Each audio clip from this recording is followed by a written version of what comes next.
قیامت کے قریب ہونے کی 10 نشانیاں ہیں. سنن نبی داؤد میں ان کی تفصیل آتی ہے. حذیفہ بن اسید غفاری رضی اللہ عنہ سے روایت ہے، وہ کہتے ہیں کہ ہم رسول اللہ صلی اللہ علیہ وسلم کے کمرے کے سائے میں بیٹھے باتیں کر رہے تھے کہ ہم نے قیامت کا ذکر کیا اور ہماری آوازیں بلند ہوئیں. تو رسول اللہ صلی اللہ علیہ وسلم نے فرمایا، قیامت اس وقت تک نہیں آئے گی جب تک کہ اس سے پہلے 10 نشانیاں ظاہر نہ ہو جائیں. نمبر 1، سورج کا مغرب سے طلوع ہونا، یعنی مشرق سے روز طلوع ہوتا ہے لیکن جب مغرب سے طلوع ہوگا.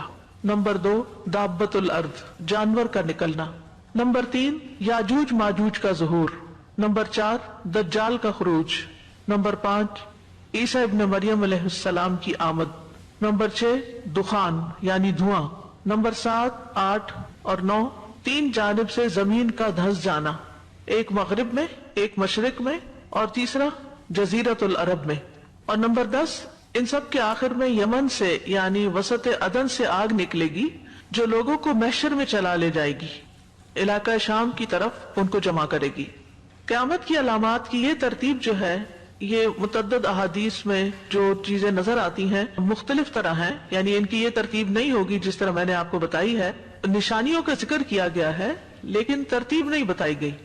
بہرحال اس میں علماء نے کچھ اجتہادات کیے ہیں، مختلف احادیث کو اسٹڈی کرنے کے بعد انہوں نے ایک کے بعد ایک علامت کا ذکر کیا ہے، لیکن ترتیب کے لحاظ سے آخری نشانی ہر جگہ آگ کا نمودار ہونا ہی ہے. جہاں تک سب سے شروع ہونے والی علامات اور اس کے بعد دیگر آنے والی علامات ہیں تو اس میں بھی علماء کے درمیان اختلاف رہا ہے. بعض نے ان کی 2 قسمیں بیان کی ہیں. پہلی قسم زمینی علامات ہیں جن میں سب سے پہلے دجال ہوگا. دوسری قسم آسمانی علامات ہیں جن میں سب سے پہلے سورج مغرب سے طلوع ہوگا، جیسے کہ حافظ ابن حجر بیان کرتے ہیں. کچھ اور علماء ہیں جیسے امام طیبی ہیں تو وہ کچھ یوں تقسیم کرتے ہیں. پہلی تقسیم، کچھ علامات قیامت کے قریب آنے پر دلالت کرتی ہیں، ان میں سے پہلی علامت دجال کا ظہور ہے، اور دوسری کچھ علامات قیامت قائم ہونے پر دلالت کرتی ہیں، ان میں سے پہلی علامت دھوئیں کا ظاہر ہونا ہے. قرطبی رحمت اللہ علیہ التذکرہ میں کہتے ہیں کہ تمام نشانیوں میں سے پہلی نشانی دجال کا ظاہر ہونا ہے، یعنی جب دجال ظاہر ہو جائے تو سمجھو کہ اب قیامت بہت قریب آ گئی. پھر عیسیٰ علیہ السلام کا نازل ہونا ہے، پھر یاجوج ماجوج کا نکلنا ہے، پھر جب اللہ ان کو ان کی گردنوں میں ایک کیڑا پیدا کر کے ہلاک کر دے گا جیسا کہ حدیث میں آیا ہے، پھر اللہ تعالیٰ اپنے نبی عیسیٰ علیہ السلام کو فوت کرے گا. بعض علماء نے کہا ہے کہ وہ تقریباً 25 سال دنیا میں رہیں گے، شادی بھی کریں گے، ان کے بچے بھی ہوں گے، پھر طبعی موت مریں گے.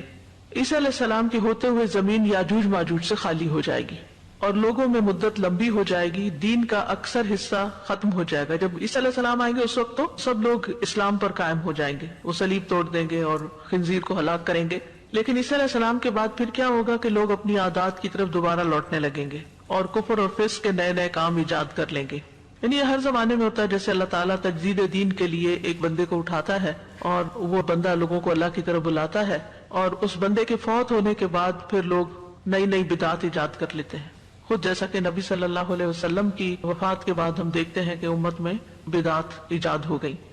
بہرحال عیسیٰ علیہ السلام کے بعد پھر دعوت الارض آئے گا جو کافر اور مومن میں فرق کر دے گا، تاکہ کافر اپنے کفر سے رک جائیں اور فاسق اپنے فسق سے باز آ جائیں، اور وہ جس فسق اور نافرمانی میں پڑے ہوئے ہیں اس سے پیچھے ہٹ جائیں اور اس سے رک جائیں. پھر جانور ان سے غائب ہو جائے گا اور ان کو مہلت دی جائے گی. پھر جب وہ اپنی سرکشی پر اڑے رہیں گے تو سورج مغرب سے طلوع ہو جائے گا اور اس کے بعد کسی کافر و فاسق کی توبہ قبول نہیں ہوگی. تو اس سے کیا پتہ چلتا ہے کہ ہر کچھ عرصے کے بعد ایک نشانی ظاہر ہوگی جو لوگوں کو ایک طرح سے خوف بھی دلائے گی، ان کو یاد دلائے گی کہ قیامت آنے والی ہے. پھر شاید کچھ لوگ سمجھ جائیں اور پھر دوبارہ وہی حالات ہو جائیں گے، پھر اللہ تعالیٰ ایک اور نشانی دکھائے گا، پھر ایک اور نشانی دکھائے گا. لیکن جب سورج مغرب سے طلوع ہو جائے گا تو پھر کسی کی توبہ قبول نہ ہوگی اور اللہ کا کلام اور شرعی احکام اٹھا لیے جائیں گے. اس کے فوراً بعد جلد ہی قیامت قائم ہو جائے گی، کیونکہ اللہ سبحانہ وتعالیٰ فرماتے ہیں وَمَا خَلَقْتُ الْجِنَّ وَالْإِنسَ إِلَّا لِيَعْبُدُونَ، کہ میں نے جن و انس کو اپنی عبادت کے لیے پیدا کیا ہے. تو جب عبادت ہی ختم ہو جائے گی تو پھر اللہ تعالیٰ زمین پر لمبی عمر لوگوں کو باقی نہیں رہنے دے گا. بعض علماء نے اس طرح اس بات کا ذکر کیا ہے. تو پہلی علامت جو بڑی بڑی علامات میں سے ہے وہ دجال کا ظاہر ہونا ہے. تو آج ہم انشاءاللہ دجال کے بارے میں پڑھیں گے. دجال کا لفظ جو ہے یہ دجل سے ہے. دجل کہتے ہیں خلط ملط کرنا، مکس اپ کرنا، معاملے کو گڈمٹ کرنا. اور دجل اس وقت کہا جاتا ہے جب کوئی معاملے کو خلط ملط کرے اور ملمہ سازی کرے، یعنی چیزوں کو کچھ سے کچھ بنا کر دکھائے. اور دجال بہت زیادہ ملمہ سازی کرنے والے، یعنی چیز اصل میں کچھ ہے اور اس کے اوپر کچھ ملمہ سازی ایسے کی گئی کہ وہ کچھ اور ہی نظر آنے لگ گئی. تو دجال بہت زیادہ ملمہ سازی کرنے والے اور بہت زیادہ جھوٹ بولنے والے کو کہتے ہیں. یعنی ایسا شخص بہت کثرت سے جو جھوٹ بولتا ہے اور معاملات کو بہت زیادہ خلط ملط کر دیتا ہے. تو بہرحال مسیح الدجال اس کو کہا جاتا ہے اور کذاب بھی کہا جاتا ہے. دجال کا ایک معنی کذاب بھی کیا جاتا ہے کیونکہ وہ جھوٹ بولے گا اور لوگوں پر معاملات کو خلط ملط کرے گا، اپنے کفر کو چھپائے گا. اس کو مسیح بھی کہا جاتا ہے. تو ابن جریر کہتے ہیں جہاں تک لفظ مسیح کا تعلق ہے تو یہ فعیل کے وزن پر ہے، مسیح فعیل، اور اصل میں یہ ممسوح تھا. فعیل کا ایک معنی مفعول بھی کیا جاتا ہے نا، ایک فاعل کا اور ایک مفعول کا. تو مسیح کا لفظ جو ہے عیسیٰ علیہ السلام کے لیے بھی استعمال ہوتا ہے اور دجال کے لیے بھی استعمال ہوتا ہے. عیسیٰ علیہ السلام کو مسیح کیوں کہتے ہیں؟ امام